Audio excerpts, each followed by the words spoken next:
Talmud, c'est un recueil de commentaires qui ont été oraux pendant des siècles, entre 200 ans avant Jésus-Christ et 400 ans après Jésus-Christ, donc 600 ans. Et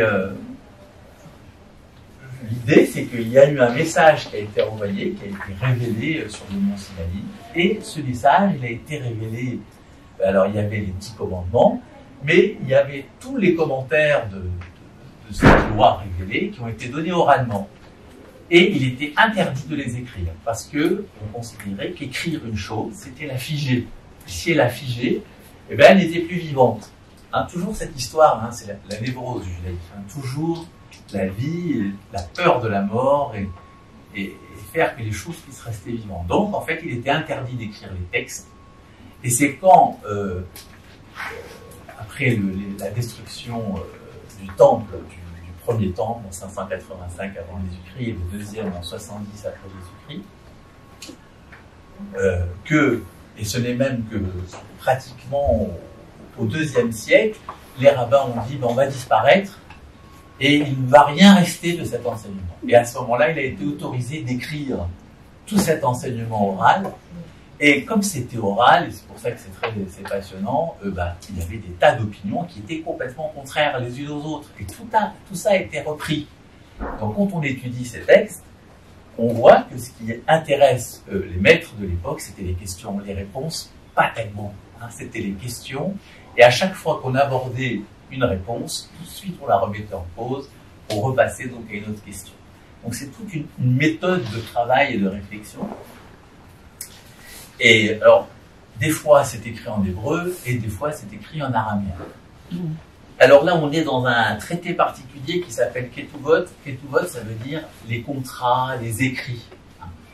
Et par exemple, le mariage, justement, dans la tradition, avant la naissance du christianisme, le mariage n'avait rien à voir avec la façon de le célébrer aujourd'hui. Un mariage pouvait être célébré, pouvait être conclu soit par une relation sexuelle, donc une relation sexuelle entre une femme et un homme et qui était consentie, eh bien, après cette relation, à l'époque, l'homme avait le devoir de subvenir aux besoins de sa femme jusqu'à la fin de sa vie. Il n'y avait pas besoin d'autre chose que d'une relation.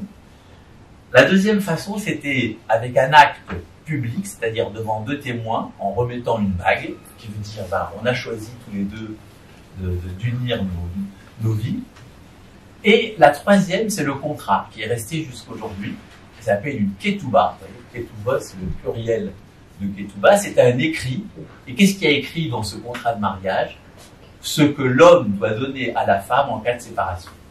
C'est ça le contrat. C'est-à-dire que ce contrat, c'était à l'époque pour protéger des femmes qui dépendaient de leur père, et puis quand elles quittaient leur père, c'était pour dépendre de leur mari, et avec tous les problèmes que ça posait, soit en cas de divorce, ou en cas de mort de l'époux, qui sait quelle est s'occuper de la femme. Donc là, on est en train de travailler sur la question du contrat, et comme c'est oral, les gens n'arrêtent pas de digresser, c'est-à-dire que on va trouver très peu de choses sur le contrat lui-même, et par contre, toutes les associations d'idées, ce qu'on connaît bien en psychanalyse, c'est un texte qui ne marche que par association, et donc les maîtres associent. Donc on va lire je l'ai mis en araméen, mais on va le lire en français. Et en même temps, c'est très court, hein, c'est juste pour avoir une petite idée de la relation de l'homme qui étudie. De l'homme qui étudie. Et donc, la question qui est posée là, c'est quel est le nombre, ou quel est le rythme, quelle est la fréquence des relations sexuelles qu'il doit y avoir dans un couple. Et qui soit un rythme qui soit respectueux de la femme et de l'homme. C'est une question qui se sont posées. Est-ce qu'il y a un rythme? Alors on a la première histoire. C'est ainsi qu'il est relaté au sujet de Rav Rechoumi. Alors, Rav, ça veut dire maître, rabbin, enseignant. C'est quelqu'un qui a un comportement et un savoir qui font de lui qui peut transmettre. Il n'y a pas de diplôme, il n'y a pas de... Il est reconnu par les autres comme pouvant transmettre. Et Rechoumi, alors, ça, on pourrait dire c'est son nom, mais en hébreu, Rechoumi, c'est Rechem. Et Rechem, c'est la miséricorde. Et la racine de ce mot, Rechem, c'est l'utérus. C'est-à-dire que ce qui correspond à la miséricorde, c'est cette fonction maternelle d'accompagnement, fonction nourricière qu'elle peut avoir, mais avec, tout à l'heure on l'a entendu, avec empathie, voire même avec amour. Donc il s'appelait comme ça, il s'appelait Rav Rechoumi, ça veut dire que dans son nom, il y avait quelque chose de féminin et de maternel. Donc ce Rav, il étudiait couramment avec un autre Rav à Méoza. Alors on est en Babylonie, hein, donc c'est l'exil, et la Babylonie, c'était l'endroit de la culture, et Méoza, c'était comme si on disait, il était à McGill Université ou à la Sorbonne, c'était une très grande université. Donc il avait l'habitude de revenir chez lui chaque année à la veille du Kippour. Cette façon de dire les choses, comme ça en araméen, ça veut dire que cet homme, il étudiait tout le temps, mais qu'il avait l'habitude, une fois par an, de revenir rejoindre sa femme. C'est-à-dire que lui, son rythme, c'était une fois par an. Mais c'était bizarre parce que le jour de Kippour, c'est le seul jour dans l'année juive où il est interdit d'avoir des relations sexuelles. Donc c'est quand même très particulier qu'il ait choisi ce jour où il se rassemble avec sa femme, c'était le jour de Kippour. Un jour, il était particulièrement absorbé par la halakha, donc il était tellement dans l'étude. La halakha, c'est les lois qui en fait déterminent notre comportement. Halakha, c'est la façon de marcher en hébreu, la c'est donc toute la réglementation qui conditionne un peu notre vie et qui continue jusqu'à présent à fonctionner. Donc il était en train d'étudier la façon de se comporter. Et il était tellement absorbé qu'il est donc resté dans la salle d'études et il n'est pas rentré chez lui. Donc il allait une seule fois par an. Et là, il est tellement absorbé, il rate le coche. Sa femme, alors c'est très joli quand on le lit en araméen, cette phrase, hein, parce qu'on entend l'attente de la femme. Sa femme l'attendait ce jour-là et se disait sans cesse, maintenant il vient. Donc, elle attendait, elle voyait que la nuit allait approcher. Après, on n'a plus le droit de se déplacer, puisque si c'est Kippour, c'est un super Shabbat, il est interdit de se déplacer. Donc si son mari n'arrive pas avant Kippour, il ne pourra pas arriver. Donc elle dit, maintenant il vient, et puis finalement, il n'est pas venu. Elle en fut bouleversée, et une larme tomba de ses yeux. À ce moment précis, Rav Rechoumi était assis sur le toit. Alors, en hébreu et en araméen, il était assis, en hébreu c'est Yoshev. Et le mot université, étude, lieu d'apprentissage, c'est une yeshiva. C'est-à-dire que la position assise est par définition la position de l'étude. On étudie assis. Donc il était dans une position d'étude, il était assis, il était sur le toit. Hein, c'est une façon de dire, il était un peu sur le toit du monde, il était sur le toit, il n'était pas dans la réalité du monde, il était dans l'étude, il était tellement absorbé, et il est sur le toit, et qu'est-ce que nous dit le texte? Le toit s'est effondré sous lui, et il est mort. Donc au moment où il y a une larme qui tombe, qui coule dans les yeux de sa femme, à ce moment-là, le toit s'effondre et il meurt. Cela enseigne à quel point il faut être prudent, car il a été sévèrement puni pour avoir causé de l'angoisse à sa femme, même par inadvertance. Donc, ce texte, et les commentateurs nous disent que la relation avec le texte, la relation dans l'étude de ces maîtres avait quelque chose presque d'érotique, c'est-à-dire qu'ils étaient attachés, ils ne pouvaient pas se sortir de l'étude.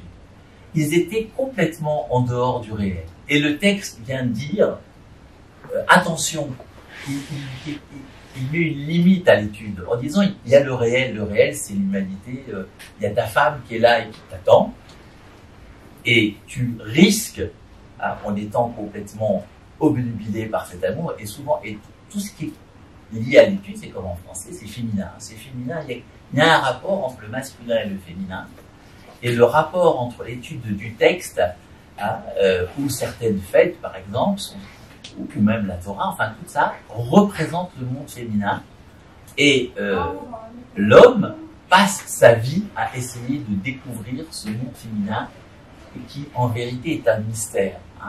Et donc, souvent, l'homme, on lui reproche, au lieu de s'occuper du vrai mystère qu'il a sur Terre, dans son voisinage proche, il va chercher plus loin à découvrir le mystère de la vie, ce qui fait sens à la vie. Donc voilà, c'est une première histoire. On va lire maintenant une deuxième histoire. Elle ne suit pas dans le texte, il y en a encore deux entre les deux, mais on va juste la lire et puis on va peut-être voir s'il y a quelque chose qui est semblable. Alors là, c'est une autre étude qui est entre un monsieur qui s'appelle Yehuda, qui est lui-même le fils d'un maître qui s'appelle Ria.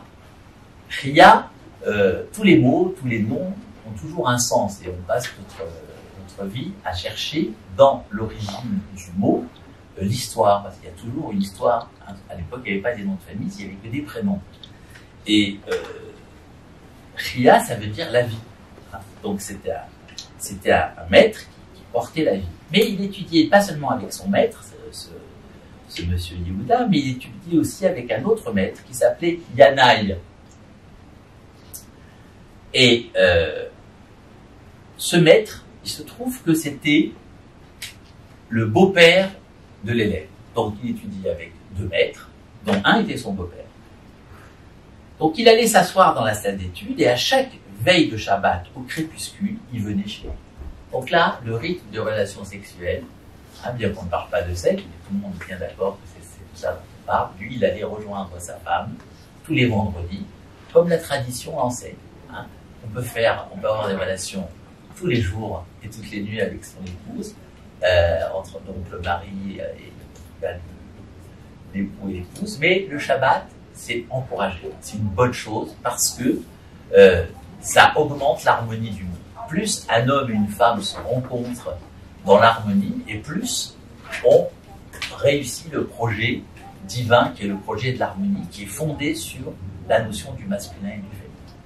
Donc le samedi, lui-même est considéré comme une princesse, comme une femme, donc tout juif pratiquant rencontre sa femme symbolique, spirituelle qui est le samedi, et il rencontre sa femme réelle, et tous les deux essayent de donner un sens au projet de la création qui était l'harmonie entre le masculin et le féminin.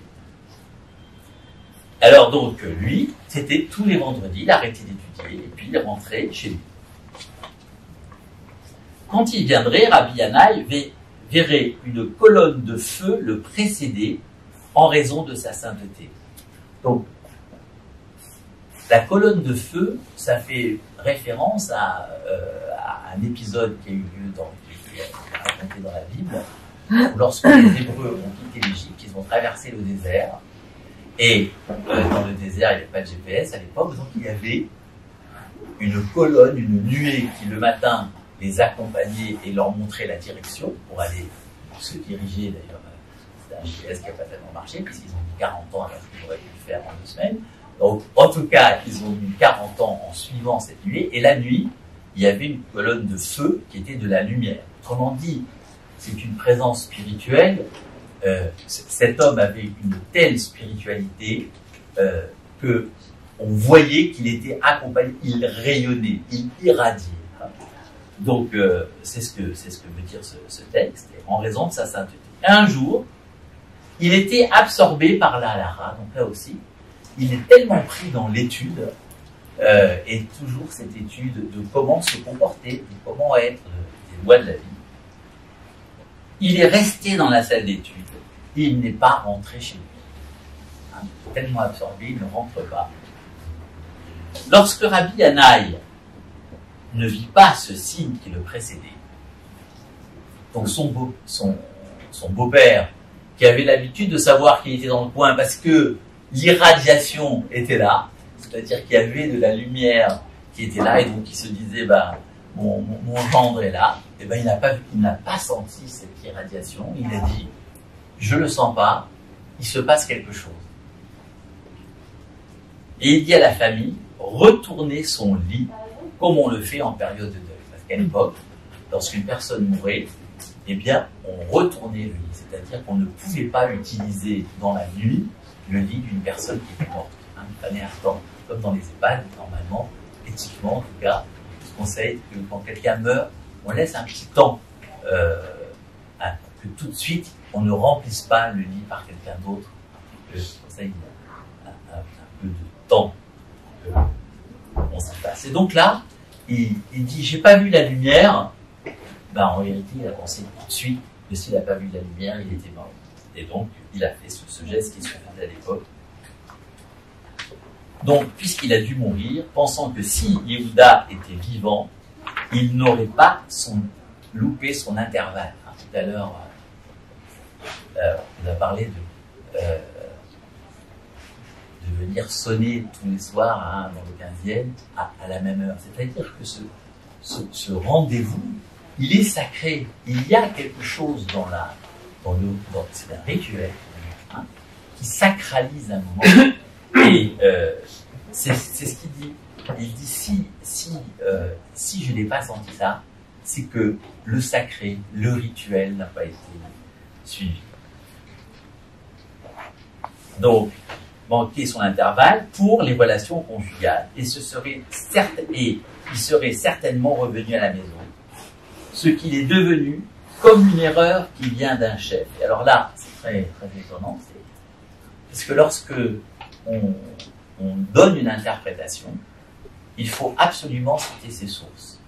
Et donc, on passe toujours de source en source. Alors, quelle est la source que nous cite le beau-père, il dit, c'est un texte de l'Ecclésiaste, le 10.5.